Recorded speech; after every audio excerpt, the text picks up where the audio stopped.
I'll judge my presidency on whether we're able to meet the full demonstrated need of every young person who earns admission to this place. This is personal for me because I feel as a kid who grew up in rural northern Illinois that I don't want a place like Interlochen to be out of reach for a kid, regardless of their zip code, regardless of their parents' bank accounts. Welcome to the PM Podcast, brought to you by EverTrue Studios, the show that takes you inside the lives of thought leaders, innovators, and changemakers in fundraising, philanthropy, and civil society. I'm your host, Jay Frost. Trey Devey is president of Interlochen Center for the Arts, where he leads one of the world's most influential institutions for the education and development of young artists. Since assuming the presidency in 2017, he has guided Interlochen through a period of transformation, completing a decades-long campus plan, launching new global and online programs, and navigating the profound disruptions of the pandemic while strengthening the institution's mission and long-term sustainability. Prior to Interlochen, Trey served as president of the Cincinnati Symphony Orchestra, Cincinnati Pops Orchestra, and Cincinnati May Festival, where he led a financial turnaround, restored artistic capacity, and helped raise more than $225 million to secure the organization's future.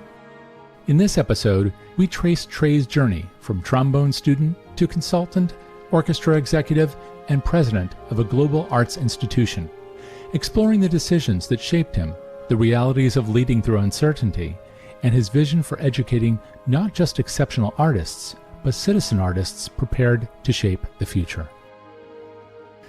Trey, thank you so much for being willing to talk a little bit about yourself and about the institution that we both love so much. Thank you, Jay. It's a pleasure to be here. I do want to start by asking you about some of the early parts of your experience, going way back. So I know You're a trombone player, or at least you have been a trombone player. Do you still play? No, I don't actually. Okay. I walk past it occasionally, and that's about it. Oh, so it's still the instrument's in the corner or something? Oh, it is. It is. There have been moments where I've picked it up and I've got into it for a bit, but not so much recently. Yeah, it's hard, but maybe it's easy. I mean, your life has changed a lot, and your identity, I'm sure, has changed too. But let's go way back. So How did that start? Why the trombone? Yeah, no, that's a great question. Well, first of all, my father in particular was very interested in music and classical music in particular. My sister, in fact, didn't know that our stereo could play anything other than classical music.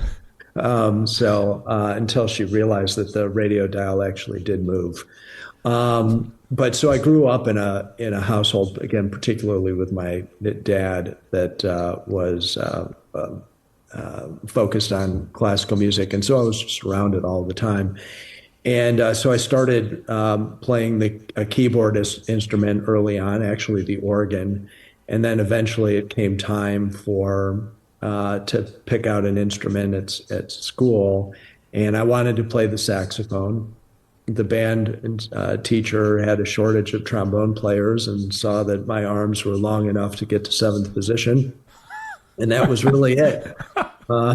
So as with a lot of things in life, there's a little bit of serendipity that enters into it. I'm grateful for where that all landed.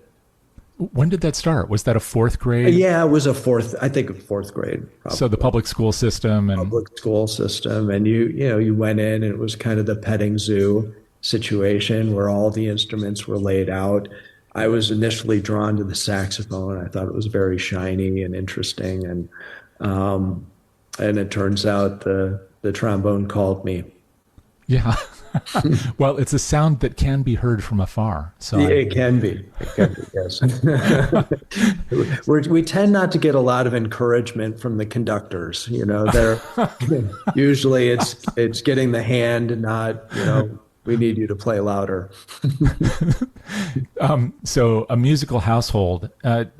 Were your parents just listeners, or were they musicians? So my dad served during the Korean conflict, and he was in the Navy, and he actually was stationed in Florida, and he was the assistant to the chaplain. And in that role, his main responsibility was to conduct the choir. Now, he wasn't a trained musician, but he had a pretty good ear, and he sang in a lot of choirs growing up. And so that was his role to basically, I think he described it as, conducting the choir in the where he was stationed and fishing with the chaplain. So not heavy duty as he described it, but so that was the family involvement in music. Again, mostly on my dad's side. Yeah. And this was where were you growing up in I Illinois? grew up on the Illinois-Wisconsin border. So a place called South Beloit, which is in Illinois, and Beloit's in Wisconsin. Yeah. And it sounds like a town also that was at least made some commitment to offering music for the students because you were participating in the program. Yeah, I do feel like at that point in time that there were maybe more options for music in the public schools, so I was grateful for that. And Beloit College was right nearby, right across the border, and that had a pretty good music program. And so one of the organ instructors there actually gave me lessons on the keyboard as well. So had quite a few opportunities to explore, and it's absolutely life-changing, right? From my perspective, to have that discipline and the opportunity to collaborate with others in an ensemble setting, it just was my community, and so I'm grateful that it's led me to this point in my career where I can nurture that for future generations. It's interesting the way you describe it as my community. So the musicians, the members of the band, all the people who are in the arts. Do you still are you still in touch with people from that time? Oh, for sure. Yeah, absolutely. No, I graduated with a degree in trombone performance, and I was in the trombone trio that played at the Fish-Off competition. And, this friend of mine who was part of the ensemble, he was traveling up into this area, and we reconnected, and it was just like yesterday, right? You just pick up where you left off. And I think a lot of us have situations like that where it doesn't feel like a day has passed. But yeah, some really amazing friends. And, I think about my current situation right now, and where I'm surrounded by all of these young musicians, and they're talking about Mahler and Bruckner and Shostakovich and this recording versus that recording. And I'm thinking, wow, you're 15, 16 years old, and this is the passion that's ignited you. It's just awesome to watch. I wonder if that's an experience not only that you remember having yourself, even though it wasn't like Interlochen in the public school system, right. But also I wonder how different it is now. And you probably see this for people entering Interlochen, because the music programs of that time, they aren't as ubiquitous. I mean, they aren't offered everywhere anymore. Yeah, right. Yeah, it's clearly an area of focus for us. I think people right now refer to it as youth arts education as creative youth development, is a phrase that is often thrown about. And creative youth development is really this idea that a young person obviously develops as an artist, and but at the same time they're developing as a person just by virtue of throwing themselves into this discipline. So I guess it's maybe a new name for something that has existed for a while, but now you're seeing a lot of these creative youth development organizations that are after school programs, and we're working with hundreds of these organizations across the country at this point, and it's they're filling a gap that exists, and they're doing it in really awesome ways. And so it's a privilege for us to be able to partner with organizations like Play on Philly or Miami Music Project or Young Musicians Unite, or all of these Nouveau Chamber Players, My Cincinnati. They're everywhere in every city, and they're just doing great work. That's relatively new for Interlochen to have Yeah, that kind of outreach. I think it is. We looked at this recently, and we maybe had a half a dozen or so partnerships, maybe 8, 9 years ago. And recently we looked at it again, and we've got 130 across the country. And these are situations where these institutions are regularly now sending their students to Interlochen in the summer. And one person described it to me and basically said, for the cost of an airline ticket, I can introduce a young person to the world.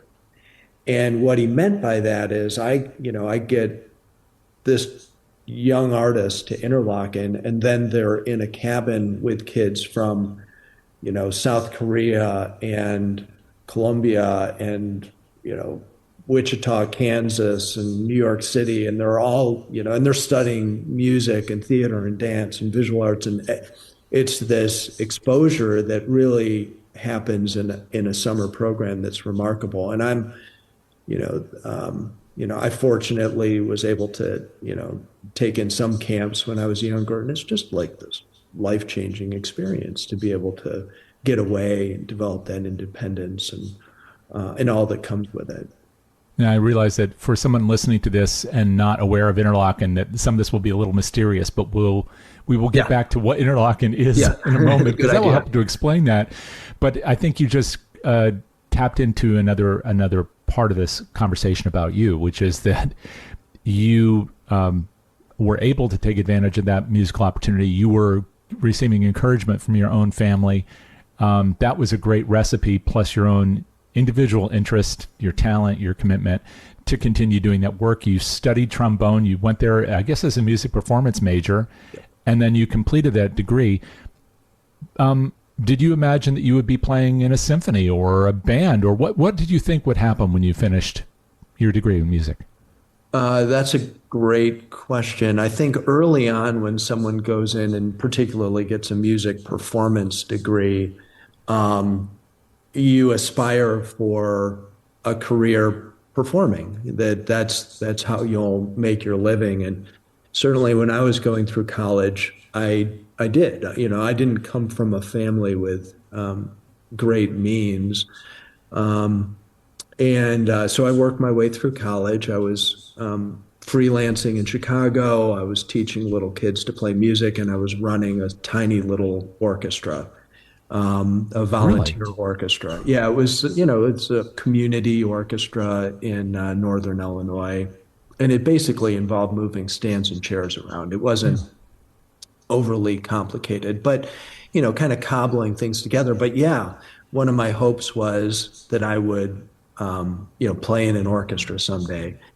And as I got further into my degree, I was starting to do these other things, and administration was a piece of it. And, we know it's tremendously competitive to get a job in a major orchestra, or any orchestra for that matter. Hundreds of people will audition, and there's only one person that gets the job at the end of the day.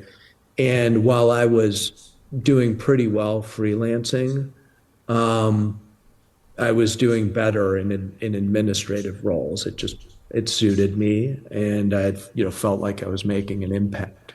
So going in, things just evolved and changed and shifted. And so at a certain point, I was, got into a fellowship program that was pretty selective.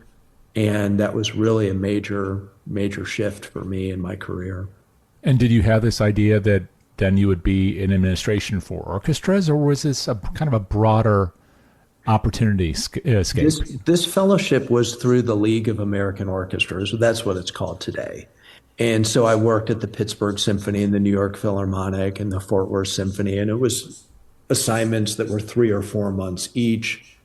And I did that throughout the course of the year, and that was very focused on training future orchestra leaders.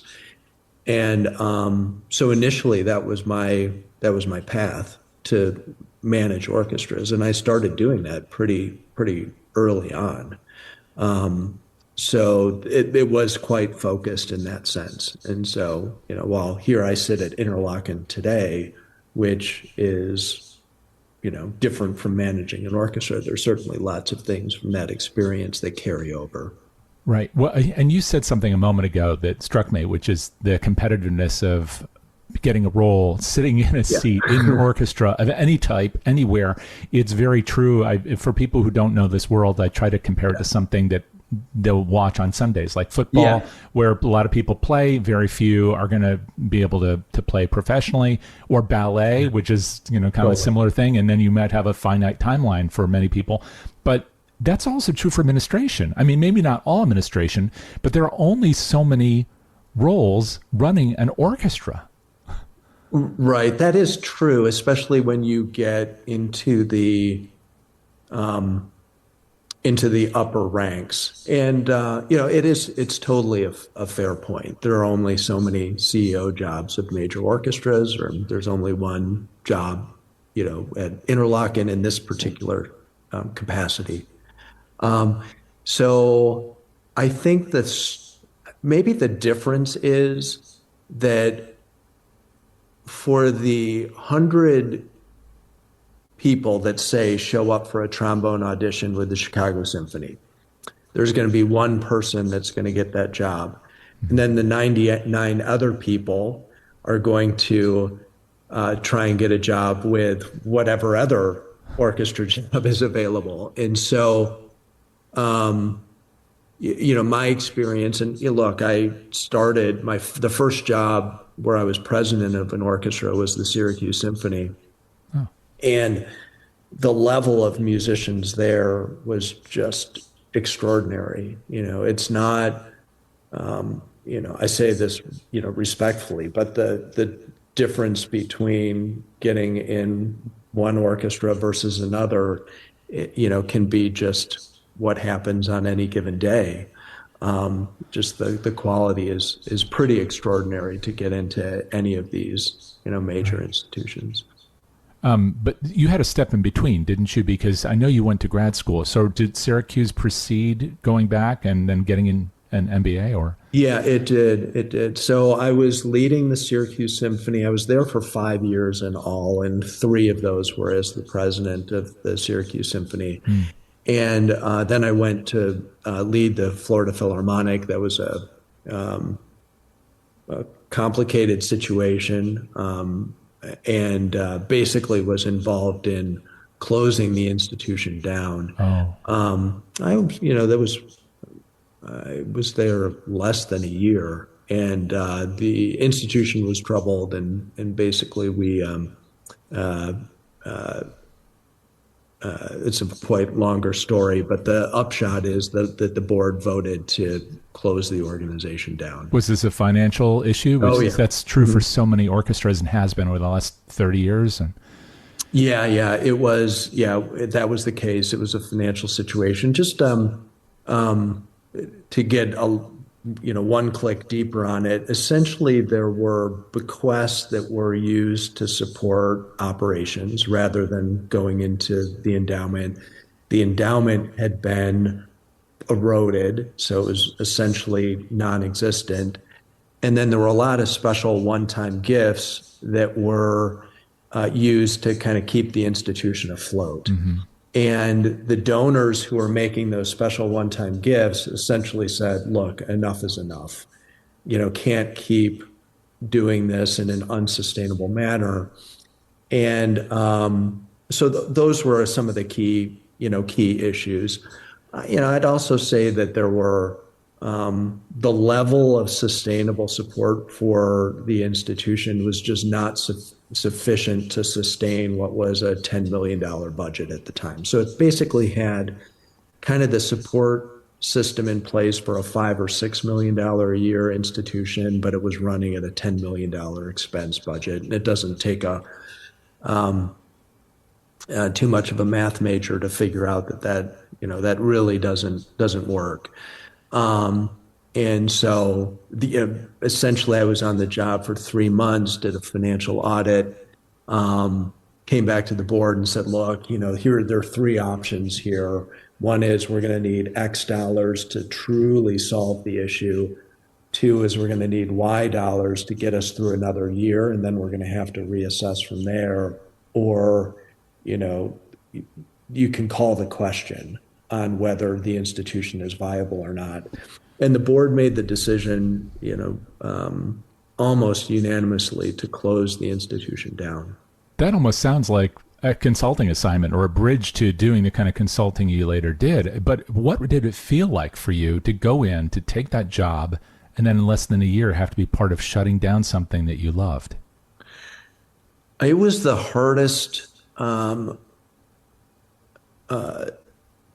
professional situation I have ever dealt with, by far.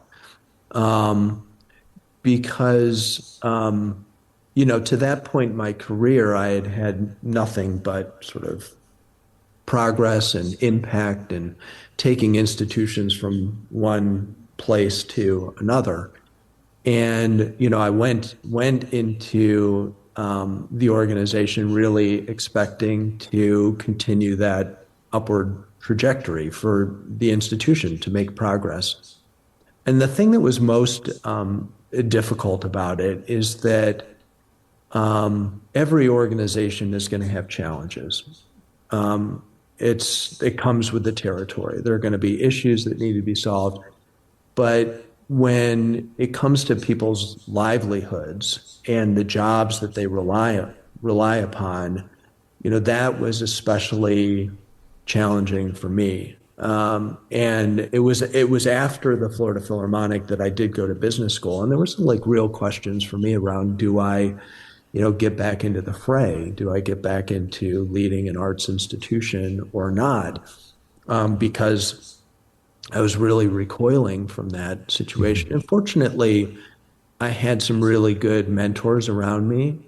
And there was a call that I had with Jim Collins, who wrote From Good to Great. And it was maybe a year after this all went down. And I'm still emotionally processing this. Obviously, I'm in business school. It's a 2-year thing, so I've got time to kind of think about what's next. Mm-hmm. And he shared this story about a class that he led where he had a business leader who was sort of quietly sitting in the back of the classroom. And they were talking about this business that had failed. And it was a typical case study course. And a student said, well, maybe they should have done this, or maybe the business should have done that, and et cetera. Mm-hmm. And at one point, Jim revealed that here's this business leader in the corner who was, and the business leader said, well, we tried this. It didn't work because of this. We couldn't really do this because of this situation, and we couldn't do that because of this. And then he said to me a phrase that was the most liberating sentence ever. He said, sometimes the solution set is null. Essentially meaning, sometimes there isn't an answer. Wow. And maybe there was, I do look back on that situation, and there are things that I would have done differently. There's no doubt about that. But, when he said sometimes the solution set is null, it was a relief to me that, there are sometimes that there's just not an answer. And that's true not just for an organization that might be facing its demise, but it's also true within an institution that's thriving. There are problems, I guess, and sometimes there's no solution. Is that right? Well, I think that it's rare that there's not a path forward. But in terms of this sort of existential question about whether the organization could have been saved or not, I think, well, let me put it this way. There's not been a successor to the Florida Philharmonic, and this happened in early 2000. Yeah. So, so it's not as though anything has really come in to succeed the institution. So, it does suggest that maybe the environment was not ripe for, supporting the institution. And I think that there are only a dozen or so orchestras today that are all year long, right? A continual season. Yeah, the last I checked, there was maybe 15 or so. When I was with the Cincinnati Symphony, it was one of the handful of orchestras that's a 52-year or 52-week a year orchestra. Right. But it is pretty rare. And the Florida Philharmonic was not in that category, so it wasn't a 52-week orchestra. And so, I think there were lessons to be learned from it, but yeah, it's it was definitely a tough experience, but one I learned from, and I think the biggest lesson for me was from that entire experience, because I do consider it the greatest learning experience of my career, is that bad news doesn't get better with age, and you really have to deal with things as quickly as they emerge. And that's not to say that there's any sort of timetable on how quickly a problem can be solved, but you can't just hope that something will go away, because it won't. You're just going to have to deal with the tough things. And so when I was in similarly challenging situations, say when I started at the Cincinnati Symphony Orchestra, and it had a major financial challenge when I started. I mean, it was... You were in a significant deficit at that point, or yeah, were you... Yeah. Oh, for sure. Yeah. A multi-million-dollar structural deficit. And whereas at the Florida Philharmonic, it took several months to get to an agreement with the musicians, and I put that loosely because it wasn't a pleasant conversation, to reduce the cost structure, which meant basically across the board cuts in pay. At the Cincinnati Symphony, by comparison, that conversation happened very, very quickly. I started there in January 6th of 2009, and we had a new agreement with the musicians before the month of January was up. When you come in and do something like that, especially at a place with a long history, and the Cincinnati has a very long history. It's one of the leading orchestras in the country, if not the world. Mm-hmm. So how did they view you? Did they see you as their friend, as an interloper? How did you navigate doing tough things as the new leader?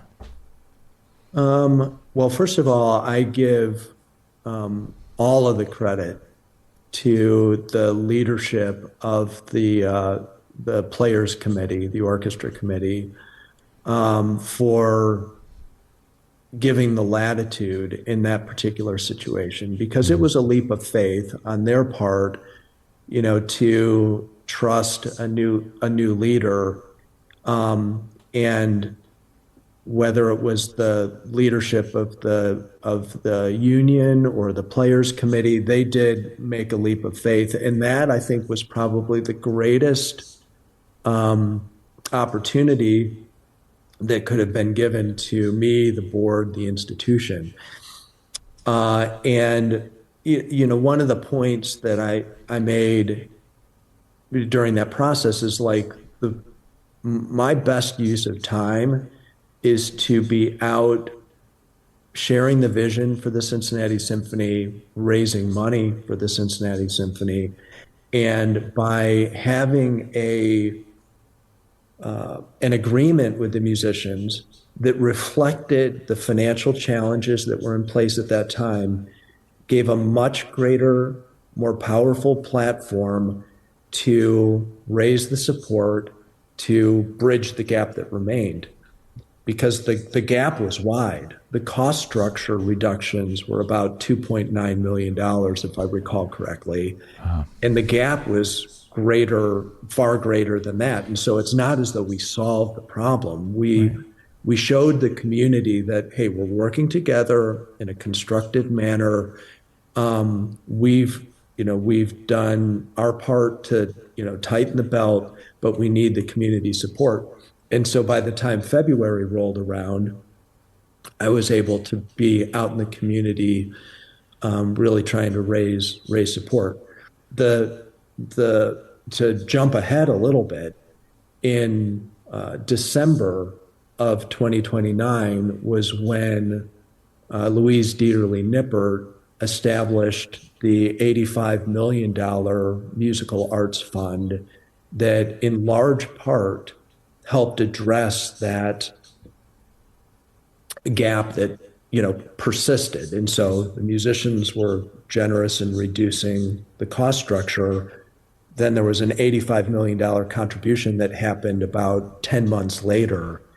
This was what year again? I'm sorry? 2009. Oh, 2009, yes. Yeah. And the advisor who was involved in facilitating that gift basically said that had we not come together as an institution in a constructive way between board, administration, and management, and musicians, that gift would not have happened. So, again, going from Florida to the Cincinnati experience, one, we dealt with things very, very quickly. There were leaps of faith. There was a level of trust that, deserved or not, was given on the part of the musicians. And, the donor community really responded to this collaborative approach. And this notion that people were really working together to preserve this community asset. And, not to say that that's going to result in gifts at that level. I mean, that's extraordinary. But that gift would not have happened had we not come at it with that sort of spirit of cooperation. The fundraising part of this is really tough, and it's been particularly tough in the arts for a long time. And I'm wondering if there's something that you learned from all of that you take with you now, and not just about talking to people who might have the resources and making a convincing case, but maybe more broadly, the kinds of things that you've done to build that trust internally and externally, and to give the people an opportunity to invest in ways where they felt like they were partners.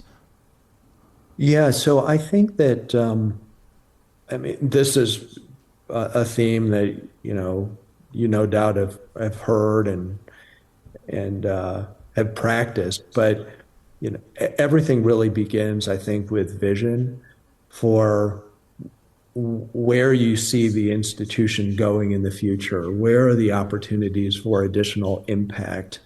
What is that next step that an organization can take? And I think a vision developed with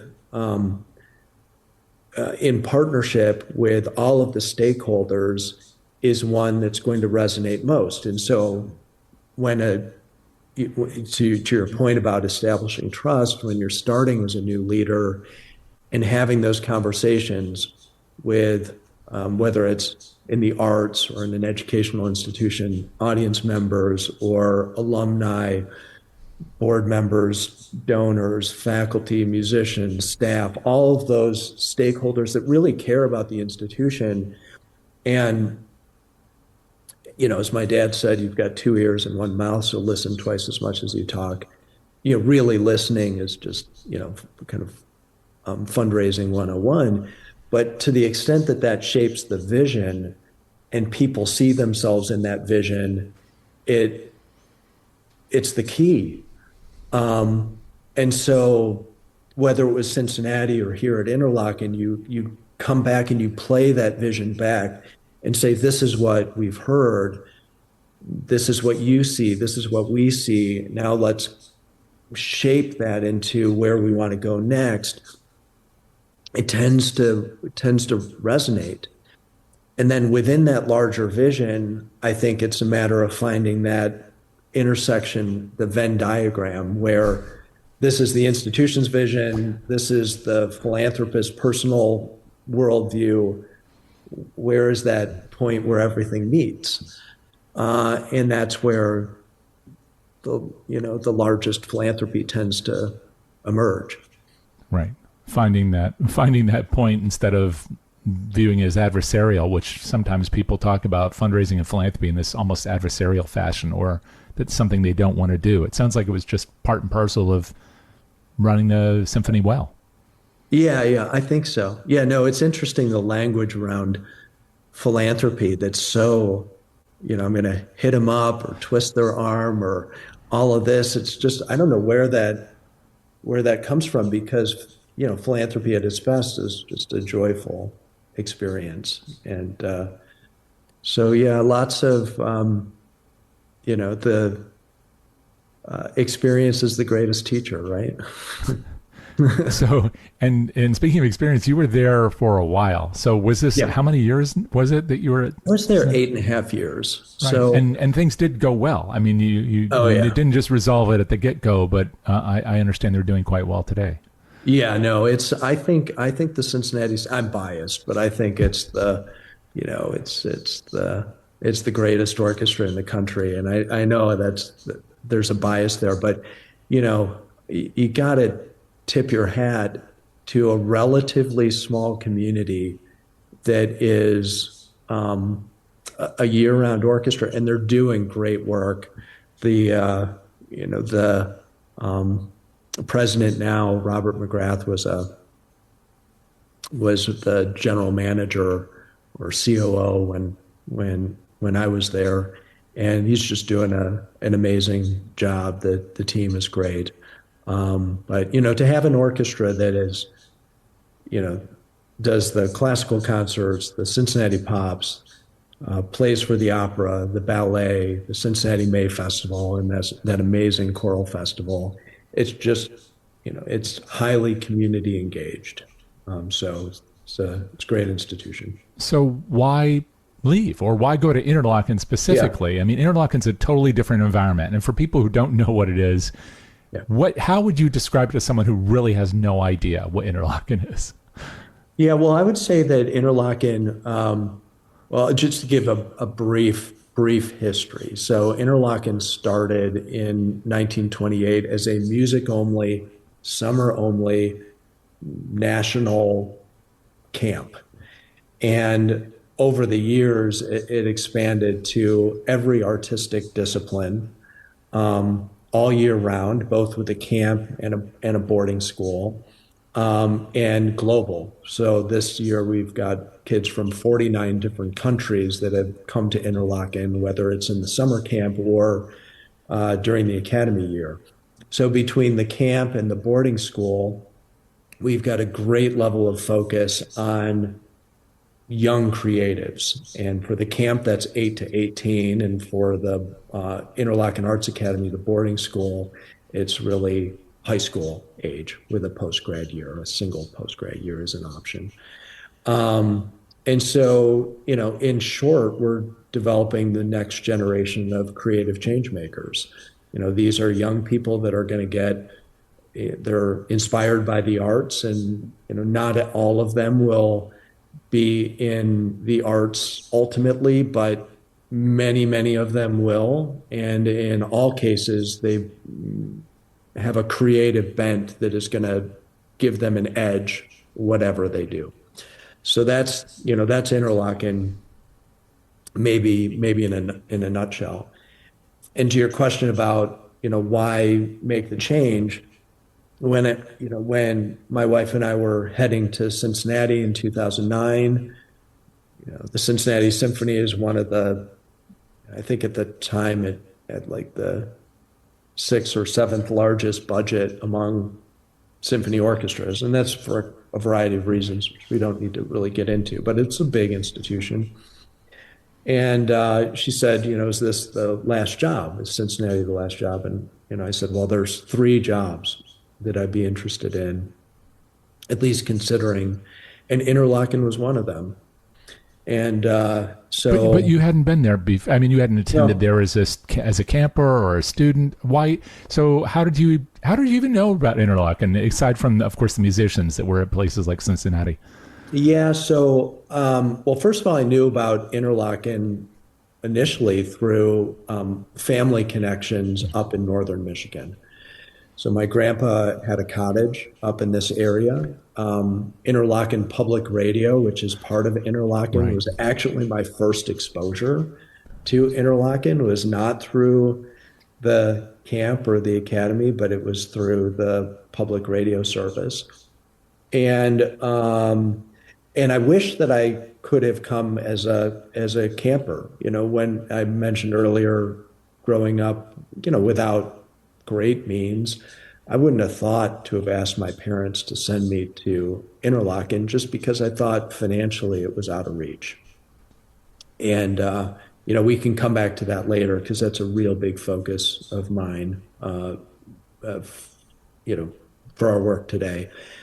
But so I'd always known of it. I'd always sensed it as one of the leaders in youth arts education. But the real reason why Interlochen was of interest to me is throughout my career in orchestra management that dates back to the mid-1990s, every Interlochen alum that I met was different in the most positive way. In other words, they had a broader perspective on the arts, a multidisciplinary perspective on the arts, a global view. And I think it's because the DNA of this place is multidisciplinary. It invites people from all over the country and the world to participate in this unique educational setting, is that there's an X factor that I saw in Interlochen alums that completely entranced me with this institution. So that was a big factor. It would be, and the other aspect I would say, Jay, is that because I've been approached about getting involved in leading a conservatory or something at the higher ed level, and I just felt as though this particular age range is less of a vocational school where you can come and you can do what you want. You don't have to take the yellow bus to the high school that you really hate. You can be in a place where you're nurturing your passion. And that was not the high school experience that I had. There were lots of things about high school that I liked. It wasn't a bad experience. It just wasn't a great experience. And Interlochen is, I think, for the most part, this, creative fountain of youth. And the students here really appreciate the opportunity that they've got to be in this environment. So a long answer to a short question. Well, and I know there's so much we could talk about, but I know also you don't have unlimited time. But let me ask you just a couple things. Mm-hmm. And one is this 15 years on since you joined Interlochen? I'm trying to remember. So no, I got here in 2017. Oh, 2017. Excuse me. Okay, so exactly. So 9 years, not yes. Yeah.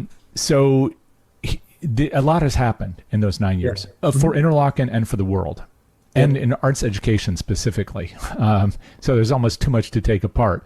But one of the things that happened, of course, was that as fewer education programs were available in the arts, places like Interlochen were even more special. But it also became more expensive, not because Interlochen was charging too much, but because it costs a lot to run a place like Interlochen. Right. Yeah. You have a big budget and you raise a lot of money for it, and it costs that. But also, at least historically, I think 75% of the kids were on scholarship. Yeah. So there's a big cost right there. So you have one thing, which is people want to go, but it costs a lot to go, and maybe there's a fundraising challenge to do that. You built a lot with the Sasaki plan, which we won't go into detail here, but it's a lot. There are a lot of buildings there, a lot of opportunity for people who go. And then finally, or not finally, but you, in the middle of all this, you dealt with COVID just like everybody else did, which means lockdowns on campus when the students were there. And it also means for the students who weren't going to go in the summer, trying to work at a distance learning program. So take your pick of that crazy collection of cards. What was the hardest thing that you encountered during that time? Yeah, for sure. With the time that we've got, I do want to speak a little bit to maybe the easy part, or not the easy part, but the fun part, because I think it is relevant to getting back a little bit to the thing that's the most challenging. And we talked about vision earlier, and one of the clear observations was that we were finishing the Sasaki plan, 17 facilities over a 30-year period, and that took a lot of energy to accomplish, and it happened over multiple presidencies.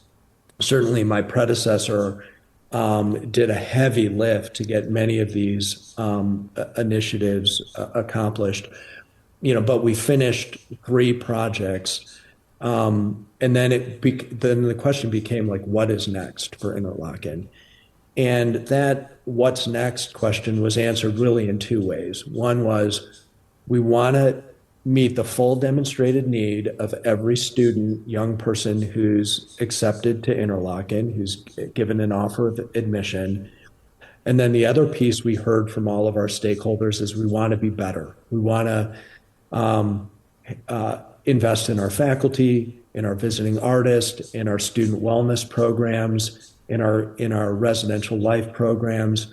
We want to pursue these major special initiatives, like the one that we're doing in the spring, where we're touring with Yo-Yo Ma and doing this big world premiere with Wynton Marsalis. So it was access on one side and excellence on the other. And to that point, Jay, we had basically done one thing at a time. We're going to build the music center, then we're going to build the dance center, and then we're going to build this new residence hall. So it's one thing at a time.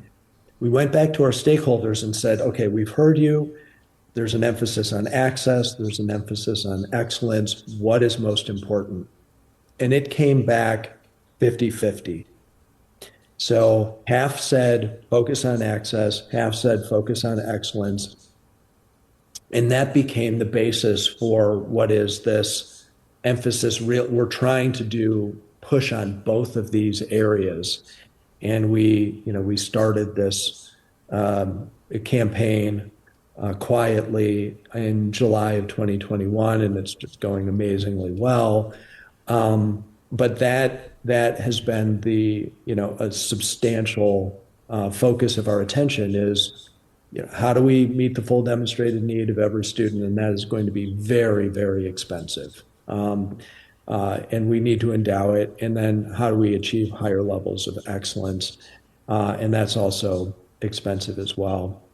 So coming back to your question about challenges, and there are a bunch for sure, but I give that context because during COVID, which if you look at the industries that were most impacted, education, the performing arts, the hospitality industry, Interlochen is in all 3 of those. Mm-hmm. And so there wasn't a place to hide for us. It was just, we were kind of under siege on every level. And the thing I'm most proud of is that the team not only helped us get through that, but we kept our eye on the larger vision, these bigger goals. And so that we didn't say, okay, we're going to hit the pause button on everything and we're just going to get through COVID. We were able to do both. We were able to get through COVID safely. We actually had in-person instruction starting in August of 2020. outdoors in northern Michigan. And so we started early, went straight through, contained campus. But we kept our focus on the vision. We kept telling that story. And, gratefully, I think we came out of that in a strong place. And, here we are, we're ready to ideally achieve these goals. And we celebrate our 100th anniversary in 2028.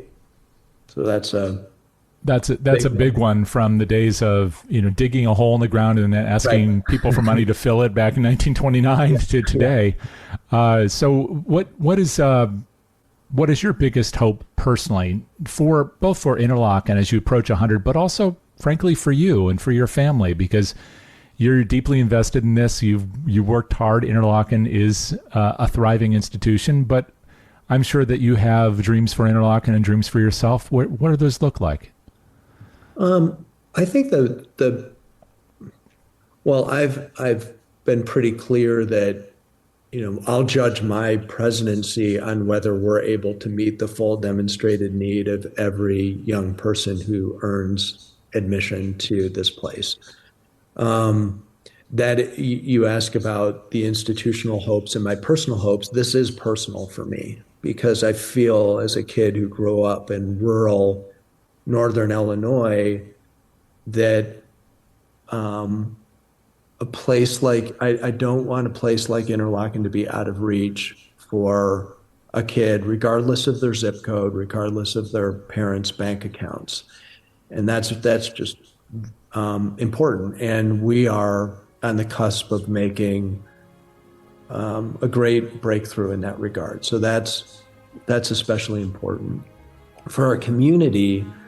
As we approach our 100th anniversary, I want this to be a place where alumni and all those who've been a part of this place can reconnect, that they can look at Interlochen and say, I believe in the values of the place, that, that we're, trying to our very best to do, the right thing for our students and for our community, and that this is an institution that they can, that they believe in and support, and that they see that this place is opening up doors for young people to really understand themselves and their place in the world in the most positive way. Well, that's it for this episode of the PM Podcast. You can learn more about Interlochen Center for the Arts at interlochen.org. Our thanks to our sponsor, Evertrue, the global leader in donor engagement and fundraising intelligence, helping nonprofits find, engage, and inspire their supporters. Our producer is Jack Frost, and our theme music is Moving Out, Moving In by Jay Taylor, provided courtesy of Epidemic Sound. If you like what you heard, make sure to subscribe wherever you listen to podcasts, and be sure to check out our sister shows, Frontlines of Social Good and How to Raise. Until next time, I'm Jay Frost. Thanks for joining me.